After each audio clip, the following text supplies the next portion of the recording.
Boleh nggak startup atau perusahaan nge-PHK-in karyawannya itu dengan alasan resesi? Nggak boleh. Nggak Ini boleh. kena semua dong ini. Kita kasih solusi. Host nih, Farid Abdad, Pak Pengacara 12 tahun. Ampun Pak, tolong jangan. Dari legal. Weh, karena bisnis itu harus legal ya. Walau udah di depan. Itu biasanya kita buat closing. Iya. Bro, jadi gini bro. Ini kan lagi rame banget fenomenal startup yang PHK. Gue mau nanya sama lo kan selaku legal gitu kan, selaku lawyer lah apalah. Intinya gini, boleh nggak sebenarnya boleh nggak startup atau perusahaan nge-PHK-in karyawannya itu dengan alasan resesi? Nggak boleh.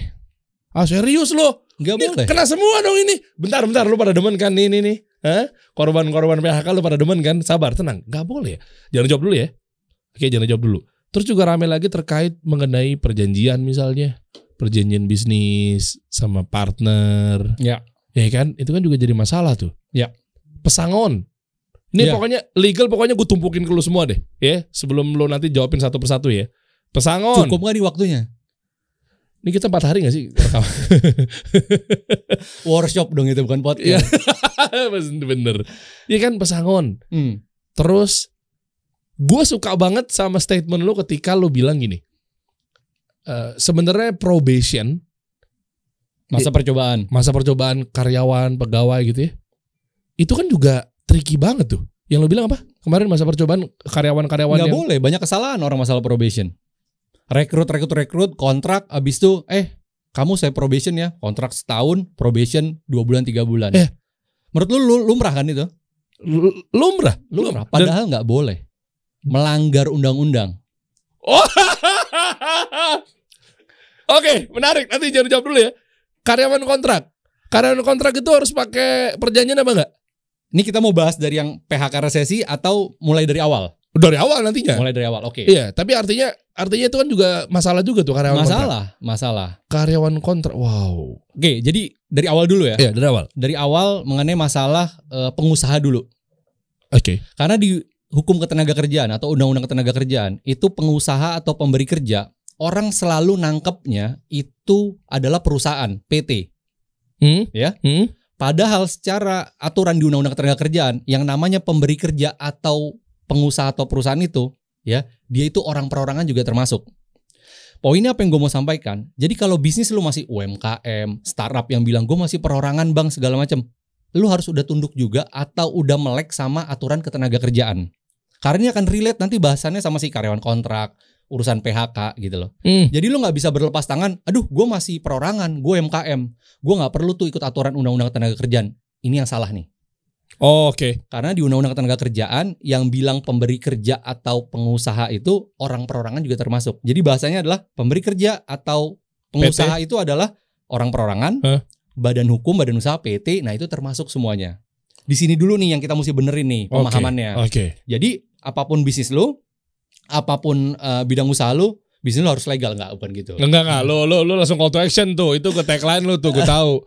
Enggak, jadi artinya apapun bisnis lo, apapun status lo sekarang ini, lo tetap harus melek sama aspek legal. Karena gue sering bilang kan sama lo, urusan bisnis itu legalnya tuh nggak cuma urusan merek, perizinan, banyak aspek. Salah satunya ketenagakerjaan. Ya, jadi tadi gue mau lurusin dulu masalah mindset kalau misalnya pengusaha atau pemberi kerja itu hanya perusahaan, dalam hal ini PT. Perorangan juga harus tunduk sama ketenagakerjaan. Itu mengenai masalah pemberi kerjanya. Oke. Nah sekarang kita masuk masalah karyawannya. Karyawan ini kan, ya lu mungkin udah tahu, kebagi dua kan. Ada kontrak, ada yang tetap. Kalau yang kontrak itu diatur di PKWT, Perjanjian Kerja Waktu Tertentu. Siapa yang ngatur? Undang-Undang Ketenagakerjaan. Oke. 13 tahun 2003. Oke. Ya, sekarang udah diperbarui sama Undang-Undang Cipta Kerja ya, yang kemarin rame itu kan. Sempat bilang, wah ini hanya pro ke perusahaan. Sebenarnya enggak. Kalau lagi-lagi lu mau ikro, mau baca, itu win-win ya sebetulnya. Sebenarnya banyak aturan-aturan yang bisa dibilang memperbaharui lebih baik dibanding undang-undang sebelumnya. Contoh mengenai masalah, ini ngomongin kontrak ya. Tadi karyawan kontrak, yang lu tahu orang cuma boleh dikontrak sekali 2 kali. Itu yang beredar. Iya. Yang gue tahu nih ya, coba ya, gue berangkat dari stigma atau mungkin yang common di masyarakat gitu ya. Gue selaku business owner gitu ya. Jadi misalnya dia dikontrak dulu selama 1 tahun. Dan gue pernah melakukan ini sebetulnya justru di perusahaan media gue yang pernah gue jadi salah satu, ya mungkin director juga di situ ya. Setahun dia kontrak, dia nggak perform, pilihannya boleh diperpanjang kontraknya lagi atau mungkin di-cut. Oke lah, gue perpanjang lagi. Nyampe ke tahun kedua. Tahun kedua habis, kontraknya tuh udah nggak bisa lagi lu diperpanjang. Pilihannya lu ambil, take it or leave it. Nah, itu benar apa enggak? Oke, jadi kalau secara undang-undang ketenagakerjaan yang lama, kontrak kerja itu bisa diperpanjang, pokoknya maksimal dari di kontrak awal sampai diperpanjang itu 3 tahun. Terus bisa diperbaharui 2 tahun. Jadi total 5 tahun. Hah? Itu yang lama. Oh, yang lama kan? Yang baru, yang cipta kerja, itu lu boleh mempekerjakan karyawan kontrak itu untuk waktu langsung 5 tahun. Tinggal teknisnya lu mau kontraknya per tahun tuh boleh. 5 tahun? 5 tahun boleh, maksimal. Yang 2 tahun itu apa? Yang 2 tahun kapan? Yang sebelumnya? Enggak, yang gue tahu itu 2 tahun itu maksimal. Pilihannya kalau 2 tahun dia itu nggak kebijakan perusahaan aja. Maksudnya enggak, ini urusan dunia maksudnya, enggak ada contohnya. Secara aturan itu dibolehkan. Jadi kalau ada satu perusahaan gitu, gue mau bikin kontrak setahun, 2 tahun ditetapin, itu lebih kepada gue bilangnya internal policy-nya, internal kebijakannya si perusahaan. Ya kalau Rido sama Rido boleh dong. Boleh, kan basicnya kesepakatan, perjanjian kerja kan. Ya. Nah, jadi kalau di Undang-Undang Cipta Kerja tuh sebenarnya ada yang diperbarui jadi lebih baik. Tadi bisa dikontrak 5 tahun. Nah, terus tadi ngomongin masalah karyawan tuh ada kontrak, ada tetap. Kalau misal karyawan kontrak itu kan tadi pakai PKWT ya, perjanjian kerja waktu tertentu, itu harus tertulis. Keseringan orang banyak gak kejadian kayak gini. Kamu interview, besok kamu kerja ya, saya terima. Oke, kerja sebulan, 2 bulan, 3 bulan, lisannya udah bilang kamu saya pekerjakan, saya kontrak 12 bulan atau katakan 2 tahun, tapi nggak dibikin perjanjian. Ini nggak boleh. Dampaknya apa? Dampaknya statusnya secara hukum dianggap sebagai karyawan tetap. Karena kalau karyawan tetap, ya tadi prinsipnya kan perjanjian itu boleh tertulis, boleh lisan. Tapi undang-undang ngatur kalau lu kontrak harus tertulis. Kenapa? Ada sebenarnya pertimbangan dan menurut gue ini logik banget. Apa pertimbangannya? Lu kan ngomong sama orang, kamu saya kontrak 12 bulan. Kalau nggak ada tertulis, manusia bisa ngerubah nggak omongannya? Oh bisa. Iya. Tapi kalau karyawan tetap, kamu saya terima kerja ya. Sebagai apa? Tetap. Sampai kapan? Ya tetap, nggak selamanya. Ya lu lisan masih oke dong. Nah, ini logik aja lu ngeliatnya kayak gitu. Kenapa harus dibikin? Karena banyak yang nanya sama gue, Bang, kenapa sih emang harus bikin perjanjian kerja tertulis? Kalau untuk kontraknya tadi. Walaupun undang-undangnya udah bilang tegas banget, karyawan kontrak itu harus tertulis. Oke. Kalau si tetap boleh, makanya lu sering lihat kan ada karyawan tetap nggak pakai perjanjian, tapi pakainya SK pengangkatan. Iya, tahu. Ya kan? Karena memang diperbolehkan. Tapi kalau lu ada perjanjiannya lebih bagus. Tapi memang bisa gue bilang yang lebih common tuh kalau karyawan tetap pakai SK biasanya. Tapi dengan catatan perusahaan lu punya peraturan perusahaan. Kadang lu nge-hire orang karyawan tetap pakai SK atau nggak pakai SK, tapi lu nggak punya peraturan perusahaan. Begitu pas ada masalah, nah ini sering terjadi permasalahan yang berkepanjangan gitu loh. Karena nggak ada rujukannya, perjanjian yang nggak ada, peraturan perusahaan nggak ada. Oke, nah ini menarik ya. Tadi lo bahas mengenai karyawan kontrak, karyawan tetap gitu kan. Artinya kan kalau lo cuma secara lisan, berarti dia pun juga bisa dikatakan sebagai karyawan tetap. Karena nggak ada kontraknya. Karena nggak ada kontraknya. Iya kan. Gitu. Nah artinya yang dimaksud dengan dia ternyata bisa juga dikatakan dengan karyawan tetap, berarti dia bisa nuntut dong terkait BPJS, cuti, apapun yang ada hubungannya dengan layaknya karyawan tetap. Betul.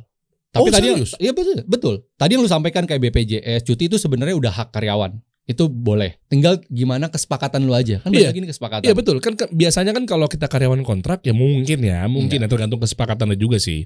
Biasanya umumnya itu dia nggak dapat BPJS misalnya, cuti belum yang beneran cuti. Ya. Terus habis itu kalau misalnya kadarullah PHK, berarti kan harusnya kalau tetap dapat pesangon, kontrak nggak dapat. Nah, tadi konsekuensinya ketika lu nggak bikin tertulis, berarti jadi tetap. Once lu tiba-tiba PHK, ya dia jadi dapat pesangon. Dan itu bisa dituntut. Tapi kan tuntutnya gimana kalau nggak ada perjanjian juga bahwa dinyatakan dia sebagai karyawan tetap di perusahaan kami gitu istilahnya?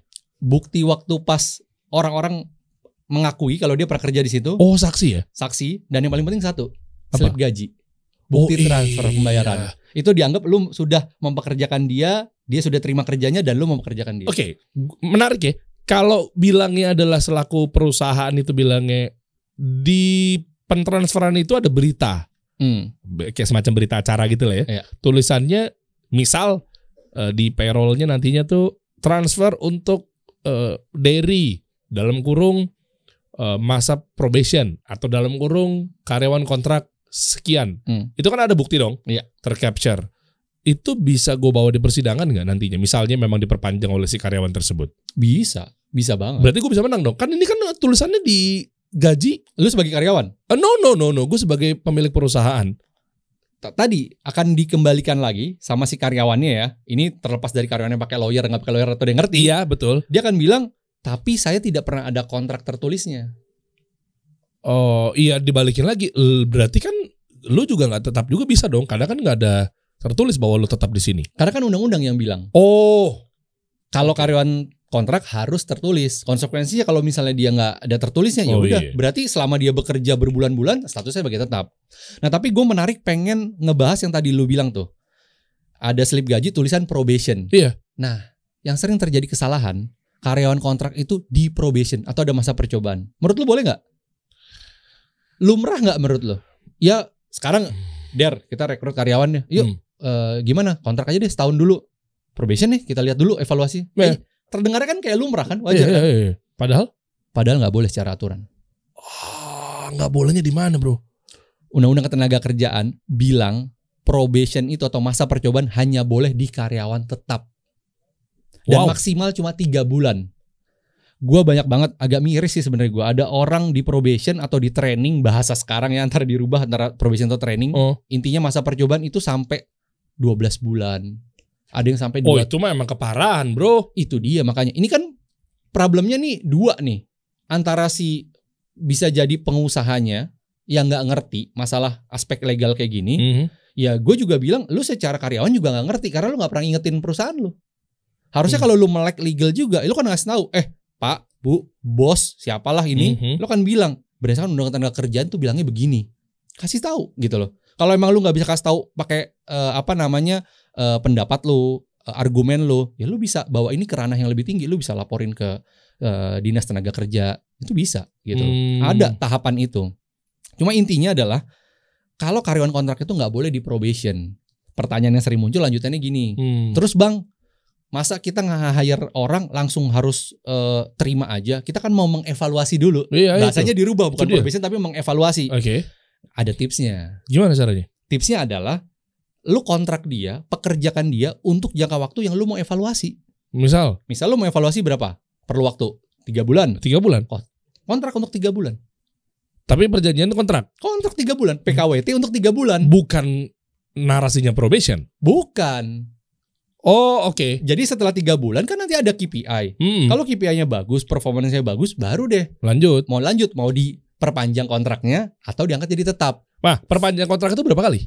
Bolehnya? Tadi maksimal 2 tahun itu. Berkali-kalinya nggak ada aturannya secara kuantitinya, tapi paling lama 5 tahun bolehnya. Oh, 5 tahun ya. Jadi kalau lu udah kontrak dia untuk 5 tahun, lu mesti putusin.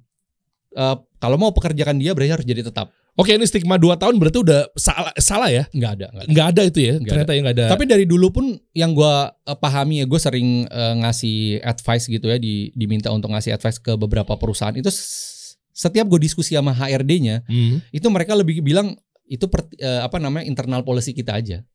Oh, oke. Ya. Terlepas memang ada juga yang dalam tanda kutip nggak ngerti aturan ketenagakerjaan. Jadi banyak HRD yang nggak ngerti juga ketenagakerjaan. Bisa tradisi aja udah. Tradisi, ya benar, tradisi gitu lah. Iya. Nah, berarti gue coba simulasin lagi. Artinya dengan tadi misalkan gue coba karyawan kontrak 3 bulan dulu, artinya gue masih punya jatah 4 tahun 9 bulan. Yes. Untuk ngekontrak dia si karyawan ini sebagai karyawan kontrak di perusahaan gue. Iya, betul. Oh, oke. Betul. Oke, wow. Ini banyak hal-hal yang ternyata kita nggak tahu loh, guys. Ya gue nggak tahu entah itu tradisi atau mungkin entah itu lo juga belum ada wawasan ilmunya. Iya. Nah, ngomongin karyawan kontrak, kenapa tadi gue singgung di perusahaan tadi ya, pemberi kerjanya si pengusahanya itu orang perorangan. Karena ya maaf nih gue mesti sampaikan ya, ada UMKM, startup, omset udah miliaran. Karyawannya bagus, mereka efisiensi banget, karyawannya cuma 10, 20. Sebenarnya kan udah lumayan kan? Atau katakan nggak usah yang 20 deh, ada yang 5 orang. Begitu pas gue tanya, lu kok nggak atur sih pakai perjanjian kerja? Aduh bang, ngapain sih pakai perjanjian kerja? Gue kan karyawan cuma 5, UMKM nih, online shop. Wow. Kenapa tadi gue kasih pemahaman itu supaya lu tahu, ini bukan masalah lu tuh omsetnya berapa, lu perusahaan PT atau bukan, tapi ini gimana lu memang menerapkan ya atau berbisnis yang memang tujuannya pengen aman gitu loh. Lu melindungi hak-hak orang gitu loh. Karena sebenarnya ketika lu bikin perjanjian kerja, ini nggak semata-mata untuk si karyawan doang, buat lu jelas. Oke. Ya, karena gue juga pernah ada kasus yang dipermasalahan karena si karyawannya itu nggak bisa dibilang nggak perform lah, KPI-nya nggak sesuai, terus habis itu targetnya nggak sesuai, nggak disiplin, datang terlambat. Pas gue tanya, emang lu ada perjanjian kerja? Nggak ada. Ada pertemuan perusahaan? Nggak ada. Ya jelas lah. Tapi kan dia udah tahu, namanya masuk kerja jam 9, pulang tuh jam 6. Okay. Namanya cuti kan begini, namanya gini. Nggak, lu tulisin apa nggak? Ya nggak, pasti dia harusnya udah tahu. Nah, ini kan ngerti nggak lo? Konsep-konsep yang kayak gini kan ini yang sering salah dan ini berkembang terus gitu loh. Akhirnya kayak membenarkan ya udahlah gue masih kecil, bisnisnya nggak perlu pakai perjanjian kerja dan lain-lain. Karena sebenarnya namanya perjanjian kerja kalau kita mundur lagi, ini kan perjanjian, akad ya kan? Iya. Kan mesti jelas gitu loh. Tertulis ya. Tertulis gitu loh. Lu mempekerjakan dia di bidang apa, posisi apa, salary-nya berapa, tunjangannya gimana, hak-haknya apa, ini kan mesti jelas semua. Gitu loh. Jangan sampai nanti karena lu nggak ada itu malah bisa blunder balik ke lu. Oh iya, nanti akan panjang tuh di kemudian hari ketika ada masalah tuh. Iya betul. Iya kan. Tapi kalau kita ngomongin business owner dan juga karyawan, seperti yang tadi udah gue singgung di awal itu kan terkait dalam hal ketika lo pengen mecat orang gitu ya.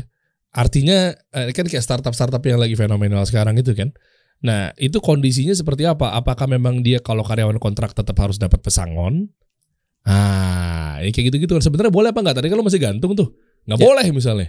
Nah itu pesangon itu gimana sih statusnya ini untuk orang-orang yang apakah cukup untuk karyawan tetap aja? Atau ternyata dari mulai masa percobaan kontrak pun juga kalau lo cut juga harusnya dapat pesangon atau gimana?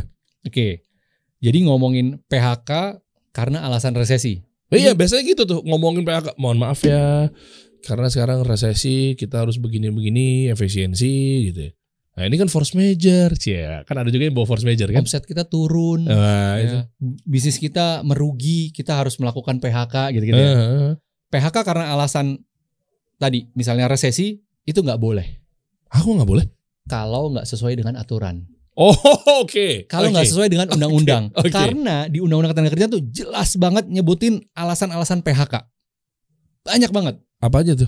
Salah satunya misalnya ada perusahaan melakukan merger atau perusahaannya diakuisisi. Terus si karyawan tuh kalau misalnya dia kasarnya keberatan dengan merger tersebut, karena dia tahu wah nih kalau misalnya di merger atau diakuisisi mungkin culture-nya akan berubah, policy atau kebijakannya akan berubah. Dia boleh tuh minta PHK. Nah ini yang menarik nih. Oke. Sekarang gue tanya sama lu deh. Gue tanya balik sama lu. PHK itu oleh perusahaan atau oleh karyawan? Wow. Iya yang kita tahu mah biasanya dari perusahaan lah. Karyawan minta di PHK. Nah ini dia nih. Resign. Nah tuh kan. Lu tambahin lagi makin lengkap nih. PHK nih bro. Itu singkatan dari pemutusan hubungan kerja. Iya oke. Di situ nggak dibilang perusahaan yang melakukan pemutusan. Iya. Jadi secara bahasa ketika nih kita kerja terus kita berakhir itu namanya PHK lah bro. Even itu jatuhnya dari karyawan. Iya, tapi yang keluar atau yang muncul dari stigmanya yang common di lapangan itu kalau misalnya PHK oleh perusahaan, kalau karyawan tuh resign. Oke. Waktu lu resign, ya kan itu putus hubungannya. Yeah. Pemutusan hubungan kerja. PHK gitu. juga PHK ya. juga. Ini jadi ada salah penggunaan istilah yang lumayan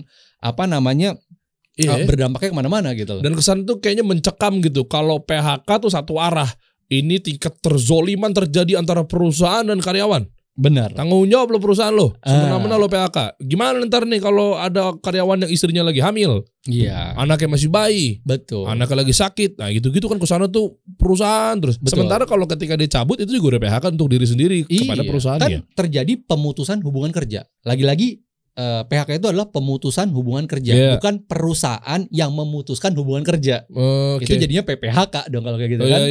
PHK itu adalah pemutusan hubungan kerja. Makanya gue saranin banget buat teman-teman ya, baik dia sebagai owner bisnis, owner, founder, ya, CEO, direktur, dan si karyawan juga baca deh tuh undang-undang tenaga kerjaan. Karena ini jadi landasan lo. Jadi kalau misalnya ada tindakan atau perbuatan atau keputusan bahkan kebijakan yang perusahaan lu buat itu bertentangan, lu enak tuh tahu ini salah apa enggak. Nah, jadi tadi balik lagi ke PHK ya. Oke. PHK itu boleh dilakukan ya dengan beberapa alasan. Salah satu tadi misalnya kayak merger atau akuisisi, si karyawannya keberatan, dia boleh mengajukan PHK. Ya kayak misalnya Gojek, Tokopedia itu merger kan? Kalau kemarin dia merger, terus karyawannya dia bilang, wah, gue nggak cocok nih sama kebijakannya Tokopedia, nanti akan begini begitu. Boleh tuh dia mengajukan PHK karena alasan tadi si perusahaannya merger atau akuisisi. Oke. Terus PHK itu bisa juga terjadi karena misalnya efisiensi.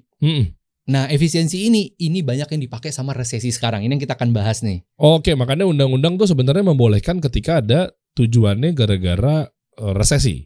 Nah, cuma permasalahannya adalah apakah resesi ini memang terdampak sama si perusahaan apa enggak? Diceknya dari mana ketahuannya? Justru itu makanya. Ini yang sebenarnya jadi perdebatan. Lu bilang PHK karena alasan resesi. Resesinya aja baru proyeksi, Bos. Oke. 2023. Sekarang juga belum kejadian. Dan itu juga katanya Indonesia nggak kena. Kan ancang-ancang dari sekarang. Justru kan kalau resesi 2023, dari sekarang biar apa? Baik kok, biar perusahaan tuh ngasih kesempatan biar lu bisa cari kerja lagi. Tapi rumornya ada lagi. Apa tuh? Perusahaan menunggangi dampak resesi buat jadi alasan PHK. Ada yang kayak gini soalnya nih. Kayak gini, wah lagi rame nih PHK karena alasan resesi. Duh, bisnis gue karyawannya kegedean lagi, kegendutan. Gue mau rampingin deh ikut-ikut alasan resesi. Okay. Kan jadi orang gak bergejolak gitu lah. Berarti diaudit dong harusnya? Ya harusnya pertama ya lu mesti fair lah. Secara perusahaan lu mesti tahu gimana dampak lu. Tapi sebenarnya itu kan dari sisi yang mudah-mudahan gak terjadi lah sama perusahaan-perusahaan yang melakukan PHK sekarang. Mudah-mudahan resesinya betul-betul. Artinya walaupun resesinya masih perkiraan di 2023, tapi memang dia udah merasakan lah sekarang di 2022.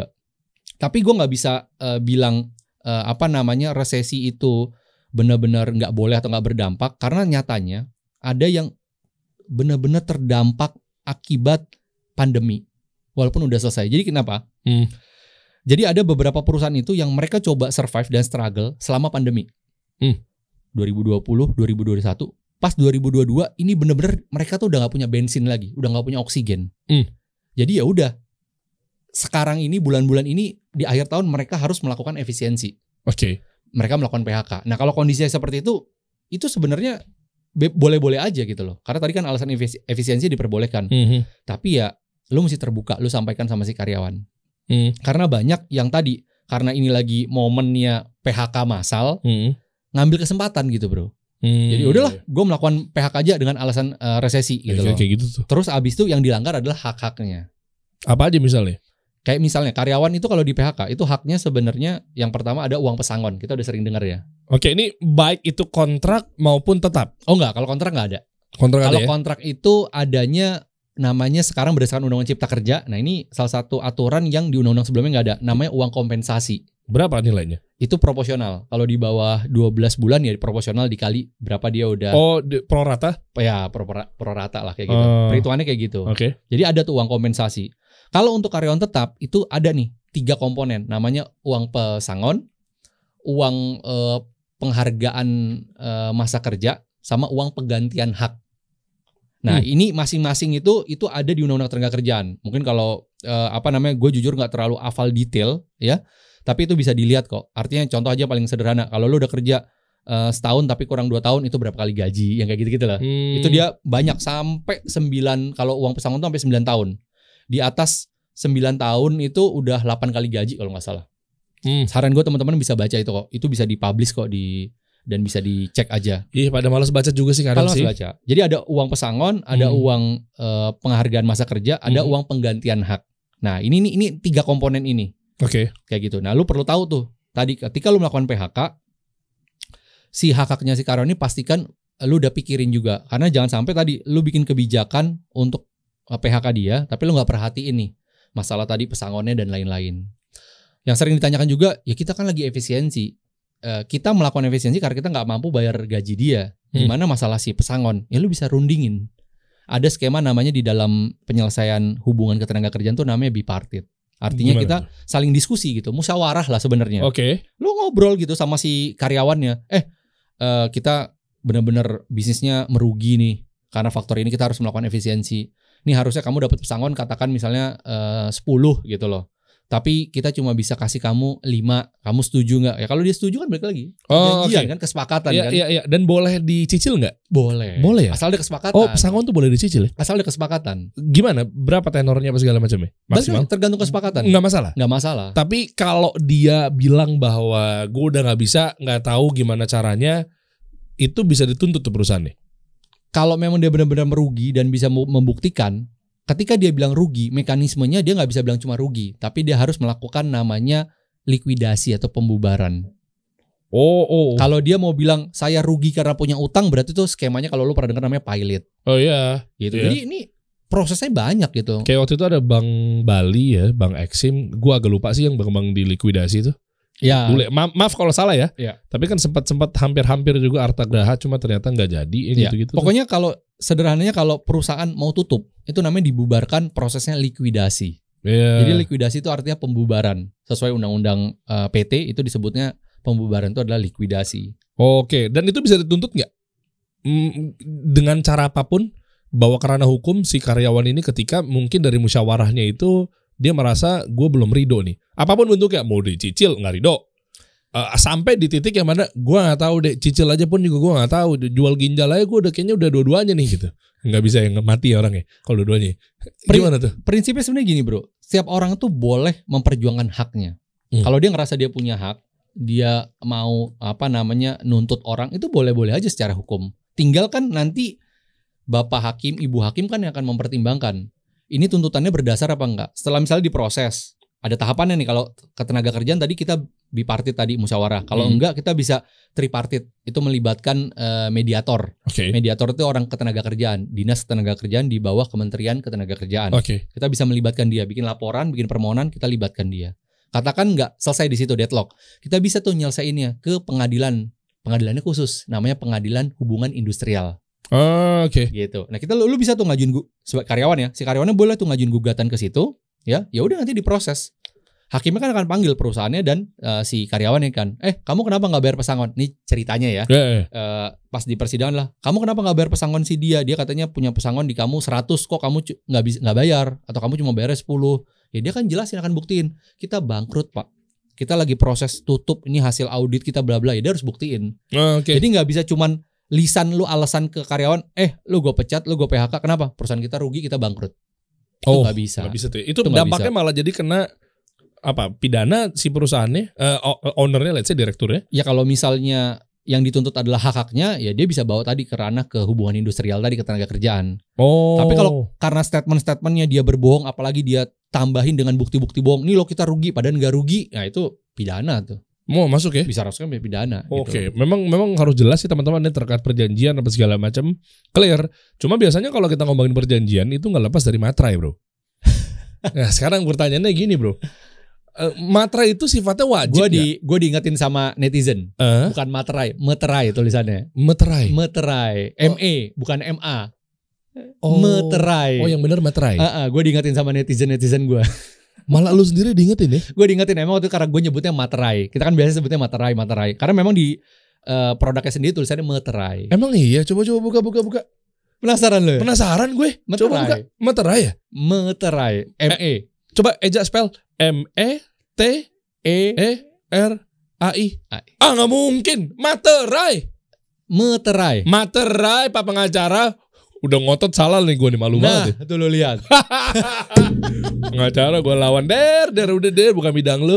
Oh iya. Meterai. Tapi memang harus ngomongnya meterai. Iya, sebenarnya sih kalau ngomong sih gak ada masalah. Cuma gue meluruskan lu aja. Karena gue diingetin sama netizen. Sekarang gue diingetin sama lu ya. Iya. Oke, nah ini ya. Perjanjian kan gak lepas dari ini bro. Artinya gini, gue coba mengawamkan diri deh. Mudah-mudahan juga mewakili teman-teman yang lagi nonton.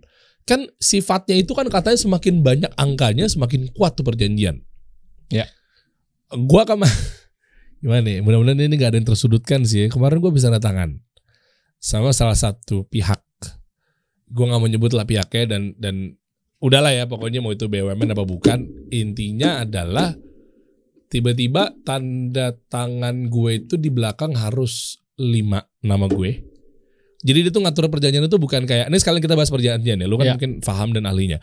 Kan biasanya kan pihak kedua Deriansah yang selanjutnya akan disebut sebagai ini kan bisa ya mungkin ya. Bisa. Hemat gue begitu ya. Maaf kalau gue nggak tepat gitu ya. Tapi di bawah tuh jabarannya di bawah. Gue selaku contohnya aja nih ya. Gue takutnya obvious banget ketika gue lagi bahas kasusnya kan. Takutnya ada pihak-pihak yang nyadar gitu. Contohnya aja di bawah tuh Dery sebagai KOL, Dery sebagai brand ambassador, Dery sebagai brand konsultan, Dery sebagai brand agency, dan satu lagi mungkin Dery sebagai dirinya sendiri mungkin. Akhirnya 5-5-nya gue harus tanda tangan. Isinya perjanjian. No, 1. Dan 5-5-nya ada materai. Dari key opinion leader ada materainya. Dari brand ambassador berarti ada materai. Lembaran tanda tangannya ada 5. Lembaran tanda tangannya 1. Namanya 5 gitu. Namanya 5. Biar kuat. Perusahaannya suruh hire gua aja Hige. Jadi lawyer sama konsultan hukum. Pinjam kertas deh. Bener nih. Coba gimana sih? Aduh gue gatel nih. Gue mau nyebut. Sebenarnya nanti kita mungkin di offer ya. Tapi kalau enggak gue takut gibah juga, gue gak mau nyebut ya. Tapi intinya lu akan kaget apa perusahaan ini. Dan lu akan kaget. Tadi lu bilang apa? Tadi lu bilang Alden kasar banget sih ngelempar kertasnya. Mau saya kasih pesangon sekarang juga. Enggak ada bercanda dan lu akan kaget perusahaan ini apa. Dan lu akan lebih kaget bahwa ini orang ini bisnis modelnya apa. Tuh gue sampai kasih kode. Gak apa-apa dong, kalau lu kasih tau kan gue bisa pitching untuk memperbaiki aspek legalnya. Masalahnya dia juga di perusahaan itu. Oke yuk. Jadi gimana? Ini kertas nih, ya. Perjanjian 1 ya. Ini orang finance gue ke ruangan gue ya. si Topik. Assalamualaikum Pak, permisi Pak. Ketua ruangan gue masuk. Ini Pak yang kemarin begini gitu. Lah udahlah gak usah dibahas lah ya. Kita lagi ngomongin perjanjian apa. Oh coba lihat. Paraf Pak. Ya nanti bahas paraf juga ya. Paraf tuh sebenarnya ngaruh gak sih per lembar? Oke. Ke paraf tek. Oke. Gue buka lembar terakhir. Apaan ini? Materinya begini. Tuwaga 45. Deriansah. Formasinya berapa? 221. Enggak usah dibahas. Lu jangan sarkas nih. Gue tahu lu pasti. Lu mau ngecengin pasti. 5-5-nya dengan gue sebagai apa gitu lah kurang lebih. Lebih mengejutkan lagi, materi itu ada 6.000 ya? 10.000 sekarang. 10.000 ya, 10.000 bener. Materi 10.000, materi 10.000, materi 10.000, materi 10.000, materi 10.000. Dan kerjaan gue tanda tangan di atas materi semua. Di nama Deriansahnya. Gue pun bukan orang yang di ranah legal. 33 tahun dan gue jalan di berbagai macam perusahaan, baru kali ini gue tanda tangan model begitu. Gue bilang sama orang finance gue, Pik, ini emang begini. Saya pun juga yang bikininnya juga bingung Pak. Selama ini kita berjanjian saya nggak nemuin begini. Ayo udah terus tapi gimana? Kamu tanyain aja. Nggak Pak udah begini bener tanyain. Nggak dia maunya begini. Oh siap. Gue tanda tangan 5-5-nya. Motor semua full. Ya udah salam ya.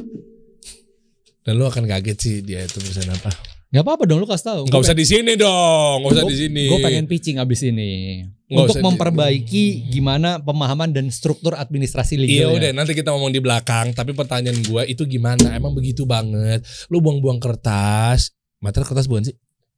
Lu tahu nggak kalau misalnya materai itu kertas bukan sih? Bukan. Itu bukti untuk bayar pajak bea materai ke negara. Bentar.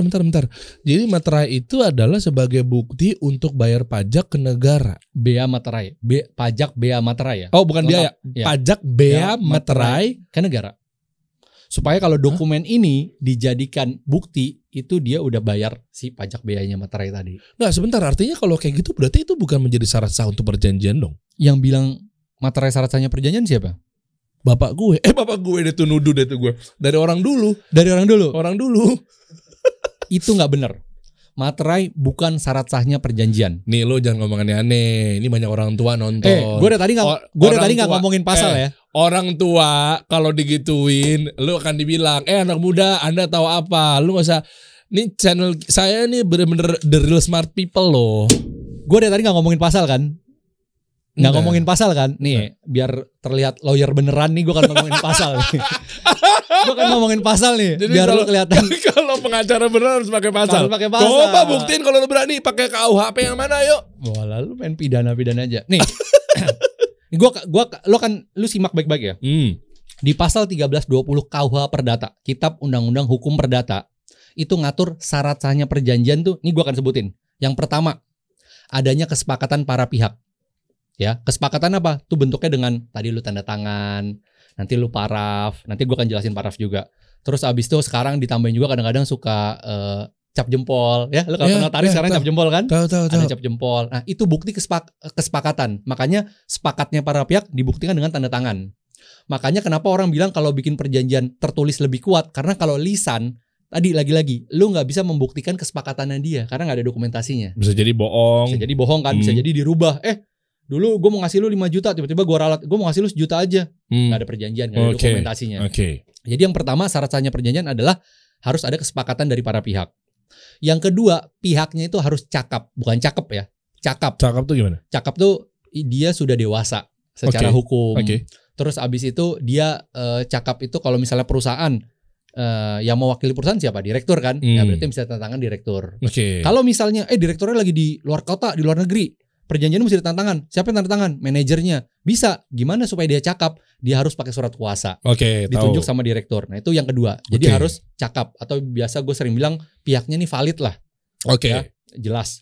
Ini 4 kan, berarti sekarang ketiga nih. Yang ketiga ada objek perjanjiannya. Ya jelas dong. Lu tadi mau bikin perjanjian, jelaskan. Oh apa objeknya? Objeknya adalah pemberian jasa. Lu sebagai KOL, brand ambassador, itu kan objeknya jasa berarti kan. Kalau misalnya lu jual beli rumah, ya jelas dong ada rumahnya di mana, luasnya berapa, kayak gitu-gitu. Itu namanya objek perjanjiannya harus ada. Jadi lu nggak bisa bikin perjanjian tiba-tiba apa nih perjanjian? Enggak, gue malu pengen tanda tangan aja kan nggak mungkin. Dan yang tadi tuh bener tuh 3 tuh. Gua tuh di situ ada kayak semacam kejasaannya. Iya. Ada juga. Itu biasanya ditaruh lah teknis mau di pasal 3, 4 intinya ada bahasanya. Pelaksanaan pekerjaan, cara pemberian jasa, kayak gitu-gitulah. Itu judul doang, nggak ada masalah. Itu 3 ya. Yang keempat nih baru nih materai nih. Yang keempat adalah materai. Perjanjiannya, objeknya tadi tidak boleh bertentangan dengan undang-undang. Lu materainya mana? Nggak tahu. Nggak, lu ngarang. Kan ada materai nih. Buktinya gue pakai materai sampai 5. Lu boleh buka KUH Perdata pasal 1320 tuh syaratnya cuma 4. Materai di mana? Nggak ada. Loh berarti kalau perjanjian kalau nggak ada materai sah dong? Sah. Berani gue bilang. Hah? Terus pertanyaannya gini. Tadi gue sempat ngomong kan kalau misalnya dokumen mau dijadiin sebagai alat bukti pembuktian di persidangan, kan harus tadi ada bea materainya kan. Sedangkan tadi gue bilang perjanjian tanpa materai itu sah. Sah. Tapi kalau dia seandainya kasus mau dibawa ke persidangan, itu tinggal dinamanya nasegel. Pemateraian kemudian. Lu tinggal datang kantor pos, datang bilang, saya mau nasegel, saya mau materaikan. Udah. Kan tanda tangannya di bawah, berarti materainya di atas dong. Iya sebenarnya memang nggak ada ketentuannya materai itu tanda tangannya harus di atas materai. Selama ini kita kena tradisi. Bukan. Kalau lagi-lagi gini, gue pengen lurusin ya. Karena pas gue bahas ini, semua pada bilang, aduh bang ngapain repot-repot nasegel. Ini gue sekarang mau klarifikasi di sini ya. Bener, dia setuju. Bilang, ngapain gitu. Kan gue bilang materai itu gue lagi jelasin bukan syaratnya perjanjian. Tapi kalau lu pas mau tanda tangan ada materai di kantong, di toko sebelah ada jual materai, ya lu tempelin deh, nggak apa-apa. Gue lagi nggak bilang bikin perjanjian jangan pakai materai. Iya kan? Oke. Ini gue sekarang klarifikasi karena waktu pas di konten gue. Ini gue tungguin tuh kalimat lu. Gue dihujat adalah, bang, lu repot-repot amat sih ngasih tips pakai nasegel. Gue lagi jelasin materai itu bukan syarat hanya perjanjian. Terus kalau lu udah bikin perjanjian terlanjur nggak ada materai, lu bisa materain kemudian pakai nasegel. Gue lagi nggak bilang, lu mulai sekarang bikin perjanjian nggak boleh pakai materai. Itu kan beda kan? Ini clear beda. Smart people kan? Iya. Nah, kayak gitu. Betul. Kecuali memang sekarang gini, misalnya, gue sama lu kita lagi traveling nih, kita lagi di dalam kapal pesiar. Gue lagi mau bikin perjanjian sama lu. Terus gara-gara gak ada materai kita gak jadi transaksi 1M gitu. Itu loh maksud gue. Masa lu mesti nyari materai dulu di warung gitu loh. Masa kapal pesiar lu suruh melipir ke tukang fotokopi. Artinya yang gue mau sampaikan, dimanapun lu berada, lu mau bikin kesepakatan sama orang lain, jangan sibuk sama materainya. Karena pernah kejadian bro, lagi ini gue pernah ngalamin kasus sendiri. Ada orang utang, tiba-tiba ketemu nih sama orang di luar. Langsung lah ibaratnya, lu mana aja gue kontak gak pernah ini. Duduk bareng, ya ngobrol biasa. Tiba-tiba kan dia mau bikin pernyataan tuh. Mereka nggak ada materai nih, nggak jadi tanda tangan. Tuh orang akhirnya kan kabur, nggak bisa bikin pernyataannya gitu. Nah di sini yang gue mau ngelurusin stigmanya bahwa lo kalau lagi kondisi urgent gitu ya udah lo tanda tangan gitu loh. Jangan disibukin. Tapi lagi-lagi gue mau klarifikasi, bukan gue lagi bilang mulai sekarang bikin perjanjian atau dokumen apapun nggak perlu pakai materai. Ini beda kalimatnya. Beda. Gue lagi meluruskan, mengedukasi bahwa Syarat sahnya perjanjian itu bukan materai. Oke. Perjanjian dikatakan sah tadi kalau memenuhi 4 syarat tadi. Iya benar. Oke, Gitu. nice. Thank you bro. Artinya kalau dari perjanjian yang tadi gue ceritain kasusnya, Ya. Nggak pakai materai pun 2 ya, yang mau gue garis bawain di sini ya. Nggak pakai materai juga nggak apa-apa. Dan yang kedua harus berjembreng ya. Nama gue. Nggak perlu bro. Kan bener nggak kata gue? Gue ini awam aja menilai, tapi lu juga bisa koreksi sih. Deriansa pihak kedua Deriansa selanjutnya akan disebut sebagai 5 ya. Brand ambassador, KOL, brand consultant, brand agency, ini misalnya sampai 5 deh. Cukup nggak sih di situ? Cukup. Baru di bawah tinggal pihak kedua Deriansa tanda tangan. Cukup banget. Kecuali posisi ke itu diisi oleh 5 orang yang berbeda. Oh. Itu boleh, namanya pihaknya ada 5. Kalau pihaknya ada 5, itu juga bukan 5 materai ditempel 5 tantangan, tapi dibikinnya 5 rangkap, bos. Enggak, gue 1 rangkap. 1 rangkap itu maksudnya gini, ada 2, 1 yang dia pegang, atau lagi yang gue pegang. Yang ada materainya itu yang dia pegang. Iya, itu yang kan, kayak biasanya. itu kan para pihaknya karena ada 2. Makanya dibikinnya 2 rangkap itu Iya, istilahnya. 1 lu, 1 dia kan. Nah, dua-duanya gue tanda tangan 5 kali. Di atas 5 materai. Iya. Ya, itu yang salah. Yang kosong, yang buat yang gue pegang itu nggak ada materainya, tapi tetap 5. Tahu gak sih? Tetap 5 tanda tangan. 5 tanda tangan. Nggak perlu lah. Nggak perlu. Itu pemborosan tanda tangan loh namanya. Dan pemborosan materai. Lumayan gocap. Oh iya. Dan kalau memang misal doang nih, misal tiba-tiba perusahaan yang ngerti hukum juga gimana? Misal. Nggak yakin sih gue kalau ngerti hukum. Atau memang ya nggak punya legal, atau nggak punya lawyer atau konsultan hukum yang jualan memberikan saran yang baik. Gitu. Jualan nih, ujungnya jualan nih. Jadi buat siapapun perusahaan yang kemarin habis tanda tangan sama Derry, lo bisa kontak di Hibra ya, hibra.id, atau bisa kunjungi website kita hibra.co.id. Karena bisnis harus legal. Untung gue temenan sama lu nih. Ya. Coba kita bahas apa lagi kira-kira ya, perjanjian udah kelas semua ya kita bahas ya. Yang jadi rame itu biasanya tuh founder agreement. Iya, itu tuh kayak misalnya gue partneran sama Renat, ya. Gue partneran sama Halid, gue partneran sama lo gitu kan. Ya. Itu biasanya kan asas pertemanan aja tuh. Iya, pertemanan karena kedekatan boleh, ya. Tapi pastikan lo ada perjanjian. Nah, sebelum lo masuk perjanjian, gue selalu sampaikan ini, walaupun ini nggak kerana legal, tapi ini menurut gue perlulah gue sampaikan. Karena banyak gue temukan orang bikin perjanjian, baik perjanjian bisnis tadi, founder agreement, kerja sama apapun itu, ternyata dia nggak benar-benar mengenali siapa lawan transaksinya, siapa pihak lawannya. Oke. Karena dia nggak melakukan profile check. Oke. Gitu loh. Nah, gue selalu sampaikan, lu sebelum tanda tangan sama orang, sebelum muamalah sama orang, apalagi mau berbisnis ya, cari bisnis partner lah istilahnya gitu. Cari bisnis partner, gue sarankan lu untuk melakukan profile check. Profile checknya gimana? Gimana tuh? Gue selalu menggunakan metodenya Umar bin Khattab. Wah, Masya Allah, radhiyallahu anhu. Gimana? Umar waktu pas ditanya, gimana kita untuk menilai orang, cek muamalahnya gimana? Pertanyaannya, loh bang, gue kan baru mau muamalah. Gimana gue tahu muamalahnya dia? Lu bisa tanya sama orang, cari referensi. Lu kenal nggak sama dia? Gitu loh. Misalnya gue mau muamalah nih sama tim lu. Lu kenal sama Derry gitu. Gue tanya, lu kenal Derry kan? Derry gimana? Wah, utang aja nggak bayar. Nah, kan udah kayak gitu. Ngomong jujur amat dong. Gitu. Intinya kan dia bisa ngasih referensi. Baik segala macam. Itu yang pertama. Terus kedua kan Umar bilang, lu udah pernah safar gak sih sama dia? Iya. Karena waktu pas safar itu bener loh, kita kan lihat tuh gimana sifatnya orang, wataknya orang. Nah bahkan gue sering nyampein juga, safar tuh gak mesti bepergian kayak misalnya, ya gue pergi sih di mobil meeting dari coffee shop itu kan cuma sejam. Safar ini yang lama gitu loh, seharian. Jadi lu lihat wataknya, dia terima telepon dari pegawainya, dari istrinya gimana. Kalau terima telepon marah-marah kan udah udah ketahuan wataknya kayak gimana. Atau enggak, jangan kan ke pihak yang luarnya, atau mungkin pihak luar si orang itu lagi safar bareng ya.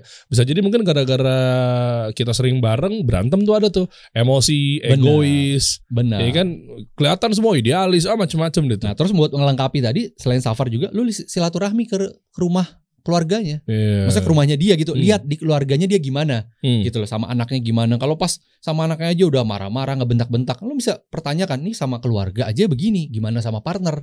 Oh iya, gue Gitu. jadi ingat kisah kayak guru-guru kita atau ustadz-ustadz kita pernah bercerita tentang siroh yang gue lupa waktu itu ada salah satu ya ahlu hadis gitu ya, ketika lagi mencari satu hadis, tiba-tiba ngeliat ada disangkanya nih perawi nih, samperin, terus tiba-tiba dia lagi bercanda sama seekor unta ya, yang ternyata untanya pura-pura mau dibecandain buat dikasih makan nih. Gue lupa, maaf ya teman-teman kalau salah ya.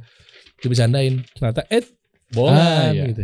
Ketahuan, langsung nggak jadi tuh. Berarti dia bisa dibilang tuh mungkin doif atau mungkin nggak sah untuk dijadikan sebagai perawi hadis karena sebagai hama binatang aja dibohongin. Ya. Ikan pura-pura mau dikasih makan, tapi mungkin dibohongin ya, nggak ada makanannya. Gue agak lupa, teman-teman silakan tambahin gitu ya. Ternyata pas ngeliatnya udah nyampe, nih orang kayaknya nih ulama nih, tapi sama binatang aja pura-pura tuh. Ya. Kayak gitu kan itu bisa bohong nih jangan-jangan nih. Itu kan bisa jadi indikasi kan. Karena banyak permasalahan kasus hukum yang gue hadapin itu, khususnya masalah perjanjian, bisnis partner, kerjasama, itu nggak sepenuhnya akibat dari si isi perjanjian. Balik lagi si pihaknya kadang-kadang. Entah pihaknya memang yang nakal, memang gak beritikat baik. Ini banyak faktor nih, Der. Jadi gue selalu bilang, lu lihat dulu nih, melakukan profile check lah ke si orang yang lu ajak transaksi gimana. Kalau memang lu udah udah nge-profile, kira-kira orangnya amanah, baik, jujur lah, segala macam, udah oke deh katakannya, lu bikin perjanjian tertulis. Kenapa harus tertulis? Karena ini tadi untuk dokumentasi. Ya, kalau lu misalnya mau bikin bisnis bareng, bikin founder agreement, mau jual beli ya bikin perjanjian jual beli. Judul nggak ada masalah. Lu mau tulis perjanjian aja nggak pakai embel-embel juga sebenarnya oke aja. Oh boleh? Boleh. Gue sampai kadang sekitar gue menghabiskan waktu gue 30 menit untuk mikirin judulnya sih. Judulnya ya. Nah, karena lu ahli copywriting. Lu bapak copywriting, jadi lu terlalu fokus sama headline-nya tapi gitu. Emang iya sih. Ini perjanjian apa? Perjanjian apa gitu. Lu kalau simpel-simpel lu tulis perjanjian aja udah oke, bro. Karena isi di dalamnya ada pasal-pasalnya. Ada pasal-pasalnya. Oh, nah tapi kalau gue perjanjiannya lewat kwitansi gimana? Biasanya tuh kalau lewat kwitansi itu ada tuh kita perjanjian, kwitansi, set, nggak sah fix menurut gue karena dia nggak tertulis dalam surat yang bener HVS 4A 4 bla bla bla gitu. Kwitansi ukurannya seberapa sih, bro? Lu mau ngatorin pasal-pasal detail-detail uang miliaran-miliaran pakai kwitansi tuh gimana? Coba. Bener kan? Berarti menurut gue gak tahu, mungkin lu detail ya mengenai pasal ya. Kalau gue tuh kayak lebih kepada, mungkin gue juga orang brand ya, jadi kayak enggak, nih image-nya nih kayaknya enggak perjanjian nih. Ini positioningnya keganggu nih. Lu image banget orangnya. Image banget. Jadi perjanjian ya begini. Nah lagi. Kalau kwitansi, masa kwitansi lu jadikan perjanjian? Dan itu banyak loh yang melakukannya. Jadi gini. Ada dua pendekatan. Ada tim perjanjian banyak halaman sama perjanjian simple. Wow, betul sekali. Kayak gitu. Sebenarnya banyak atau simple, lagi-lagi itu bukan tolak ukur. Tolak ukurnya seberapa valid isinya dan lu seberapa memahami isinya. Loh kan biar kalau banyak kan halamannya kan artinya dia lebih kuat di perjanjian ini. Gue dapat perjanjian dari konsultasi, datang nih perjanjian, wih keren nih, gue bilang banyak nih. Pas gue cek, dia mau jual beli, mau kerja sama. Terus abis itu pas gue buka, loh perjanjiannya kok tiba-tiba penyerahan barang. Pas gue buka lagi, loh kok jangka waktunya 5 tahun, begitu 5 tahun mesti keluar. Gue lagi bilang ini kayak perjanjian jual beli sama sewa nih. Gue tanya, maaf nih pak, dapat perjanjian dari mana? Googling bos. Wah, jadi dia googling perjanjian, dapat template draftnya tentang jual beli sama sewa, dipakai buat perjanjian kerjasama bisnis nilainya MM-an. Bro. Pas gue tanya, lu kenapa pakai itu? Habis halamannya banyak, bahasanya hukum keren banget. Dia bilang begitu. Jadi tolak ukurnya ketebalan si halaman dan bahasa-bahasa menurut dia hukum. Gue bilang sama dia, Pak, ini perjanjian buat bapak sama partner bapak, bukan buat saya. Jadi kalau ini keren karena bahasa hukumnya saya dong yang ngerti, ini berarti saya lagi bikin perjanjian yang tidak baik. Kenapa? Saya mensesatkan klien.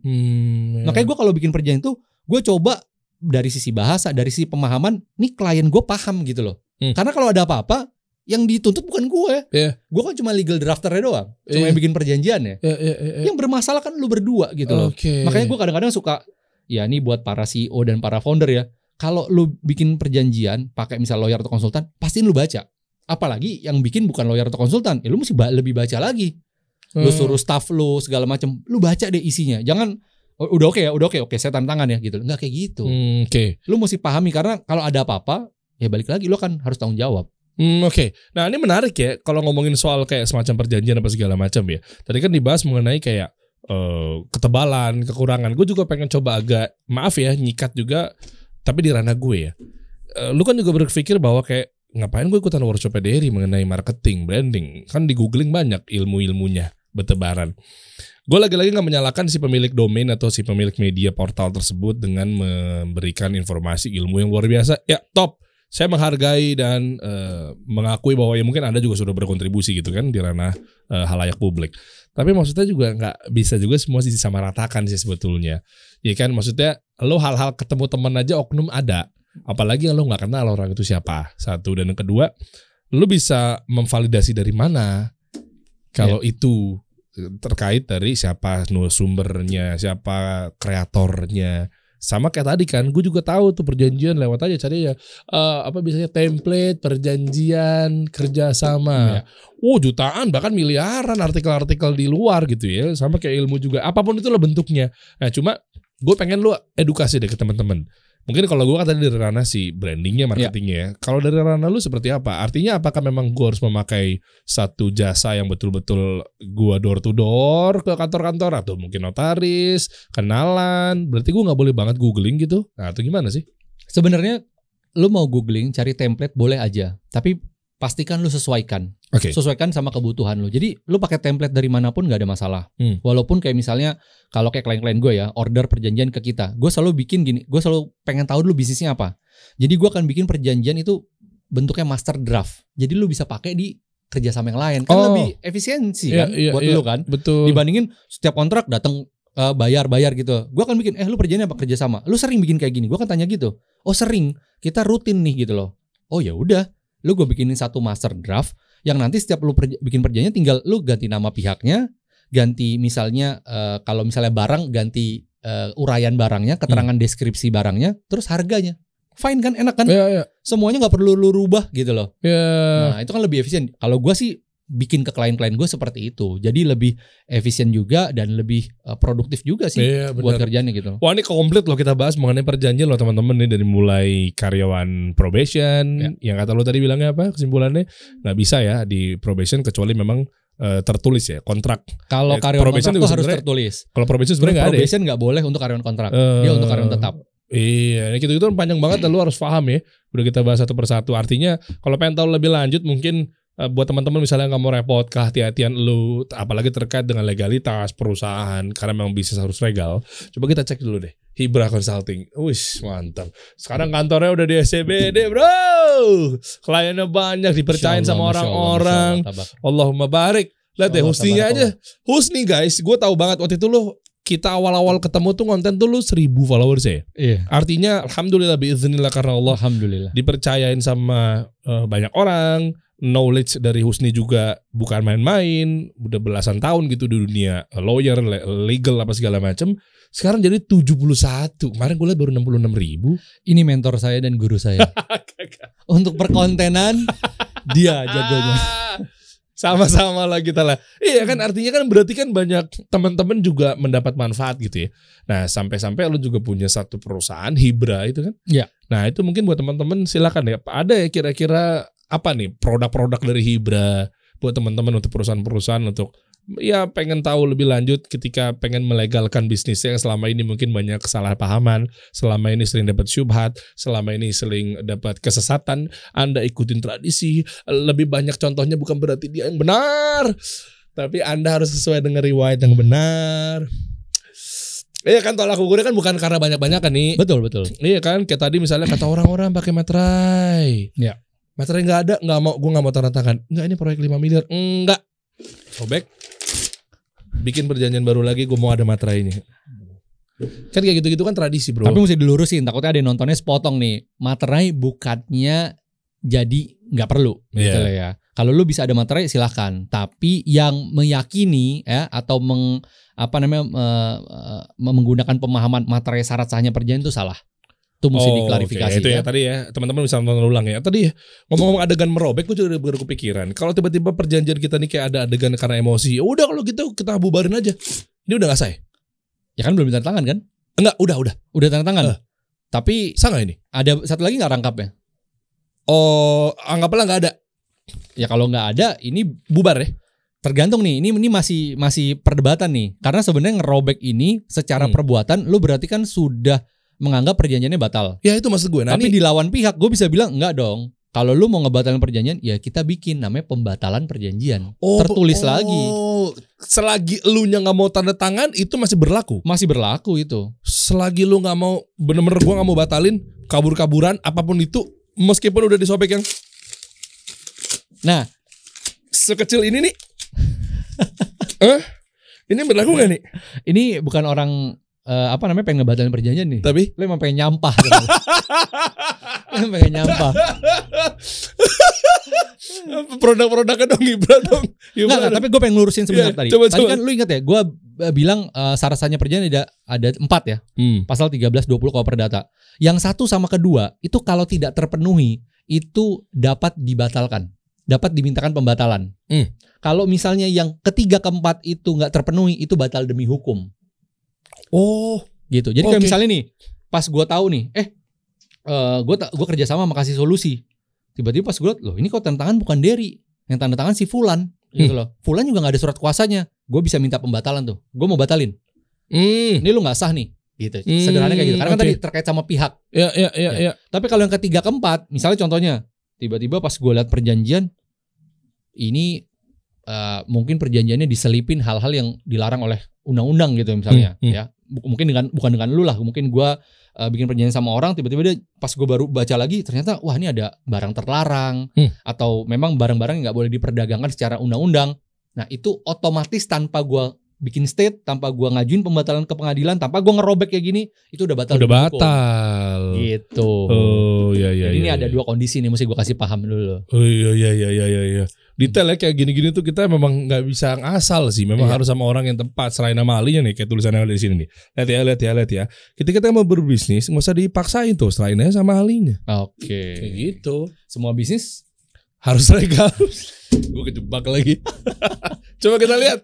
Tuh. Gimana sih cara kerjanya Hibra bisa membantu bisnis lo ini jadi aman dan halal karena bisnis harus legal? Nah, coba deh tuh. Jadi ada di sini lu produk-produknya apa aja, Bro? Lu punya fasilitasnya misalnya untuk pengurusan pendirian PT, pendirian badan usaha, pembuatan perjanjian tadi ya, bikin founder agreement, perjanjian kerjasama, pengurusan izin usaha, sekarang ada izin OSS, terus misalnya PRT, BP POM, PKP, PRT. Oke. Untuk BP POM-nya kalau UMKM. Terus habisnya nggak kalah penting yang sering banget tuh masalah merek, haki, ya pendaftaran merek tuh Hibra ngurusin banget. Terus habis itu masalah ketenaga kerjaan, ya ketenaga kerjaan tuh juga kita handle. Kalau ada dispute, ada sengketa, kita juga ngurusin karena kebetulan kan gue punya law firm juga ya, masih aktif namanya. Masih aktif namanya HFA Lawyers, tapi yang jalan partner gue.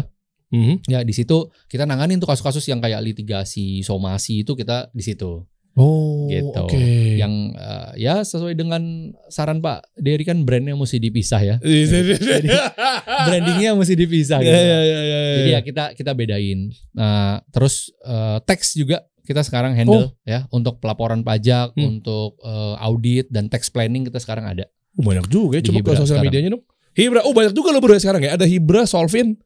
Ini aplikasi layanan bantuan hukum. Jadi buat teman-teman yang mau cari lawyer daripada nge-googling nanti sesat, bisa datang ke aplikasi Solvin, nanti kita pertemukan. Jadi ini marketplace-nya lawyer. Keren. Masya Allah. Solvin itu dari problem solving kan? Iya. Solvin jadi memecahkan masalah. Masalah, kan? Solvin. Oh, solving. Jadi solving. Selalu ada solusi. Tagline kita. Udah gue daftarin belum ya solusinya?